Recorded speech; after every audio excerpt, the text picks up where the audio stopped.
चित्रकूट में अनुसुईया ने सीता से कहा था, सीता तुमने बहुत अच्छा किया जो तुम अपने पति के साथ में चले आई। तो दुनिया के लोग भला क्या कहते, क्योंकि स्त्री का जीवन से पति के ही चरणों में होता है। अनुसुईया ने कहा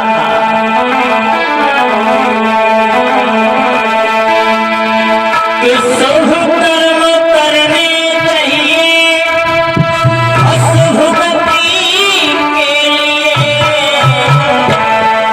पत्नी होती है बेटा पति के लिए।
पत्नी होती है पैदा पति के लिए, पत्नी का जीवन पति के चरणों में ही होता है।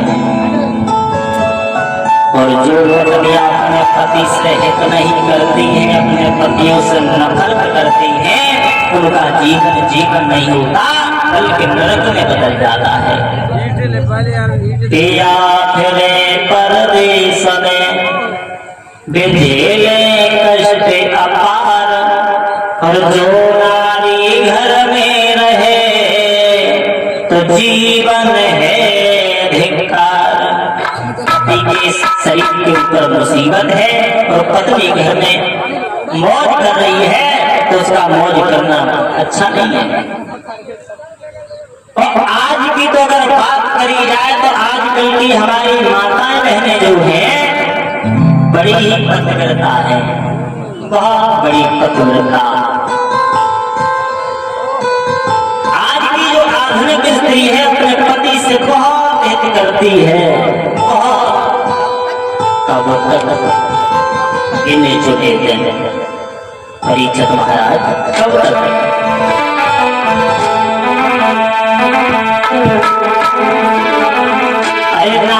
प्रेम जब ही लो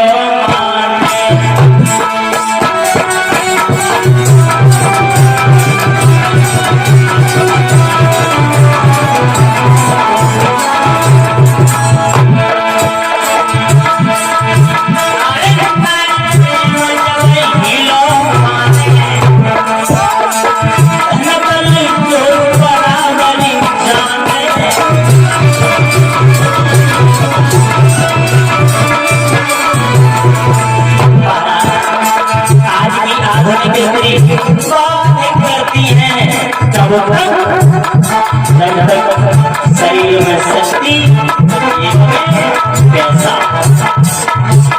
अगर नौकरी करके आए तो बहु तो जीवन में देखते हो, माँ शरीर की तरफ देखती है, इतना ही अंतर है। माँ तो ये देखती है कि हमारा पुत्र की घर को मिल गया, और पास में बैठे रहे बिजना डलाती रहे और मरतबा निकालती रहे गाय। तुम 6 महीना बाद लौट के आए, तुम्हें मालूम है हमारी जबगी टूटी रही है। कब बन रहे भाई स्त्री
अपने पति से बहुत हित करती है, लेकिन किन्हें चुने। मैंने तो यह तक देखा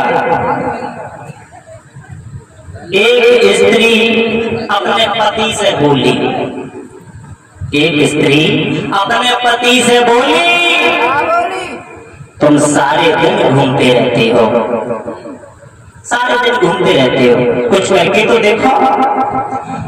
पति जो रहेंगे झुझलाएंगे, बोलने का है हमसे कह रहे, हाँ तुमसे कह रहे। पति बोलो हमारी बात ना करो, अपनी बात करो। अरे सावित्री को देखो, सावित्री को देखो, यमराज से करी लड़ाई और लड़ाई करके अपने पति की छीन ली जिंदगानी, तो कुछ करके देखो। पत्नी बोली यमराज की कौन सी बड़ी बात है, यमराज के वापस लिए छुड़ाई, पहले तुम मरी भी देखो। आज की आधुनिक स्त्री इतना बदल गई है, लेकिन वो भी एक पतिव्रता स्त्री थी। जब अर्धरात्रि में पहुंचे सुनीति के पास में, तो सुनीति ने दरवाजा खोल दिया। जवाब दिया आइए महाराज, बड़े दिनों के बाद आए, मैं तो आपका इंतजार ही कर रहे थे। इंतजार आज आ गए, बहुत अच्छा किया। पूरी रात उत्तान पाठ सुनीति के पास में रुके हैं। सुबह हुआ है, घड़ियाले ने जैसे ही घंटी में आवाज लगाई है, तो उत्तान पाठ तुरंत ही उठे, घोड़ा पर सवार हुए, सुरजी के दरवाजे की तरफ चले। तो क्या देखा, वो सुरजी अपने पहनों के ऊपर खड़ी है, और जो आते हुए देखा तो चिल्ला करके बोली आगे। समझ गई? अरे मैंने समझ लिया तुम रात भर कहाँ रहे। बोली कि तुम रात सोते घर रहे, और चांद में ले रही धमकाई,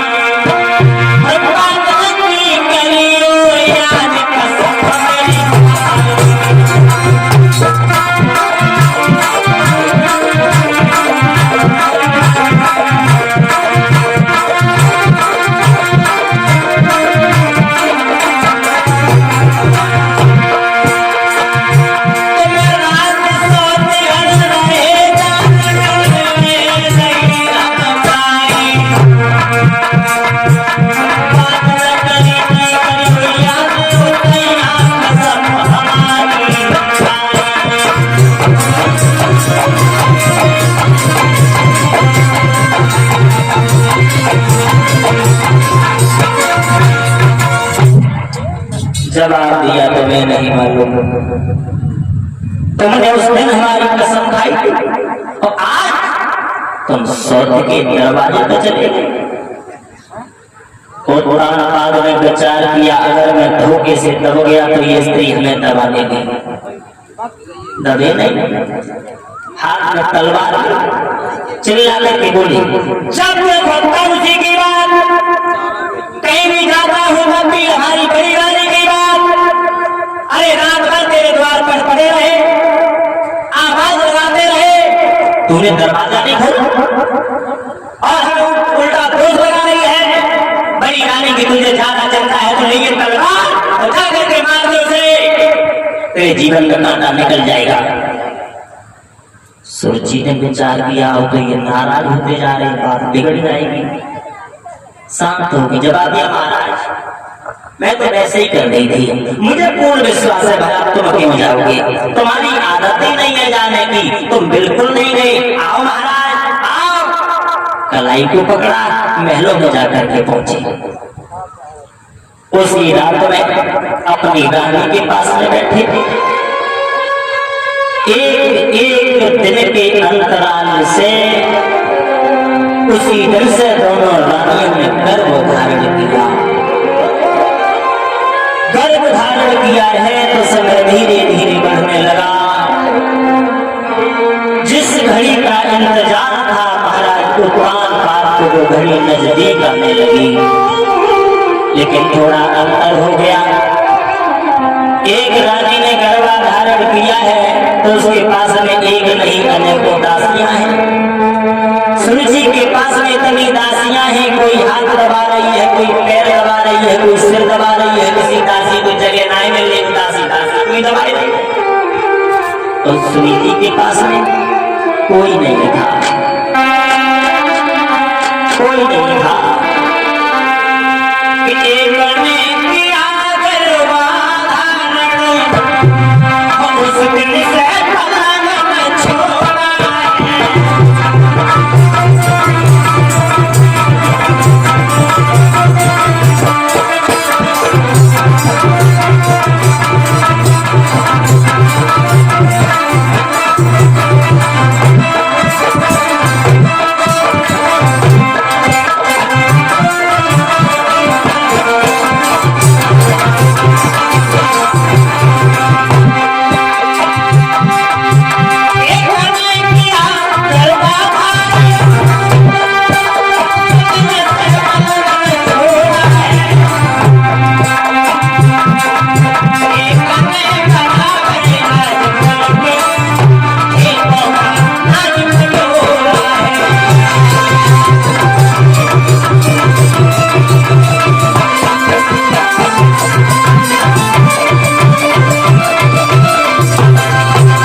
कितना अंतर हो गया, बहुत बड़ा अंतर।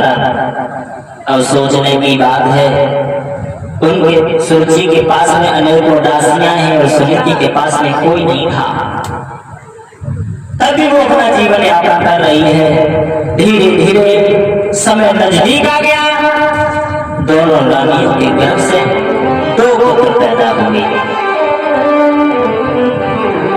जो दोनों पुत्र सयाने हुए हैं, जब इनका नामकरण संस्कार हुआ है तो सुरुचि के गर्भ से जो बच्चे ने जन्म लिया उसका नाम रखा गया गौतम, और सुनीति के गर्भ से जिस बच्चे ने जन्म लिया उसका नाम रखा गया ध्रुव। लेकिन सुरुचि के द्वार पर बधाइयां बज रही हैं, सुनीति के घर पे कोई एक भी स्त्री नहीं है। कितना कष्ट था। और परीक्षित महाराज, मैंने तो यहाँ तक देखा कि अंतर वहीं नहीं, अंतर हर जगह है और हर एक चीज में है।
मुर्दा जलाने के काम में आती है।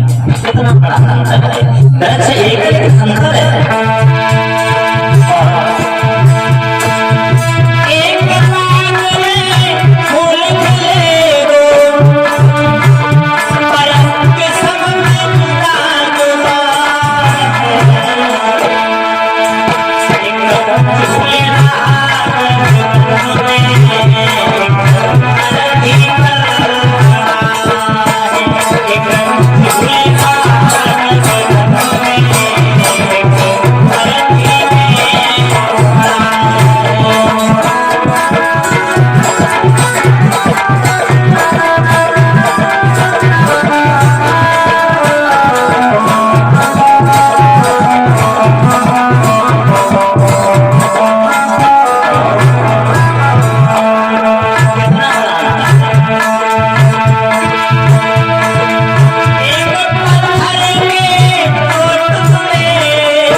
वो दोनों पुत्र धीरे धीरे जब सयाने हुए हैं,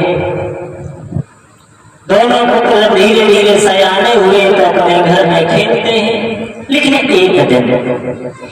दिन उत्तम खेलते खेलते ध्रुव के पास में पहुंच गया।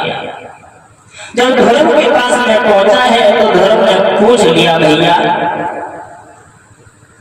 तुम हमारे पास तक क्यों नहीं आते हो, क्या कारण है? और मुझे तो ये भी पता नहीं है कि हमारे पिता का दरबार कैसा है, मैंने तो ये भी नहीं देखा। वो बच्चे जब धीरे धीरे सयाने हुए तो उत्तम और ध्रुव दोनों आपस में खेलते हैं।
दोनों पुत्र चले हैं आगे।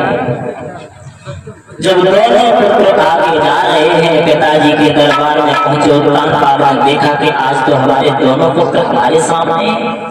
दिल में विचार आ गया, उत्तम को तो मैं रोज गोद में उठाता हूँ, ध्रुव आज हमें पहली बार मिला है, क्यों न हम अपने बेटा को गोद में बिठा लें। और जैसे ही ध्रुव को गोद में लिया, उसी दरबार में चुगला बैठा हुआ था। चुगला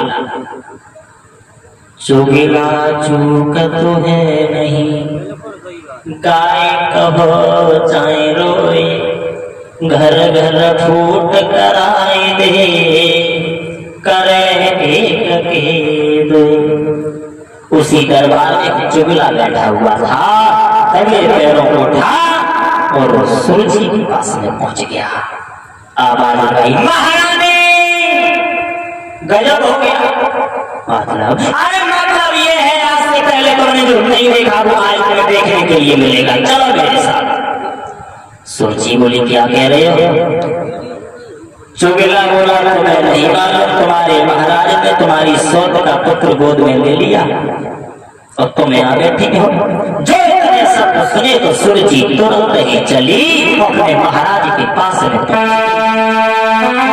अपने महाराज से जाकर के एक बात की, तुम्हें होश नहीं है? अरे तुम भूल गए किसका पुत्र गोद में बैठाई हो? ध्रुव की कलाई को पकड़ा, ध्रुव के गाल पर खींच के तमाचा दिया और कहा, सुन, हट दूर खड़ा हो अभिमानी, और किसके मुकाबले आया है? बोली काया कल तुम्हारा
ध्रुव के गाल पर खींच के तमाचा दिया।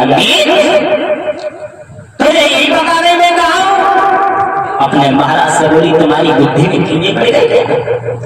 तुम्हें ये नहीं मालूम है किसका पुत्र है? हमारा पुत्र जमीन पे खड़ा है और सौत का पुत्र गोद में बैठा है। उत्तान पाद कुछ भी नहीं कह पाई। क्यों? नारी के बस में थे, स्त्री के आगे कुछ भी नहीं कह पाए। थोड़ा आंखों में आंसू लेकर के अपनी मैया के पास पहुंचा तो मैया ने देखा कि हमारे बेटा की आंखों में आंसू। भला मेरे बेटे ने किसका क्या बिगाड़ दिया? मेरा बेटा इतना भोला भाला है जो किसी से कुछ कहता नहीं, दूसरे दरवाजे पे जाता नहीं, लेकिन आज हमारा बेटा रो रहा है। पूछ लिया बेटा ध्रुव क्या हो गया तुम्हें? किसने मारा है तुम्हें? तुम्हारी आंखों में आंसू क्या हो गया लाला? ध्रुव बोले मैया हमें दुख इस बात का नहीं है कि मौसी ने हमें मारा है, हमें बिल्कुल भी दुख नहीं है। ध्रुव बोले मां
एक शब्द भी नहीं कहा।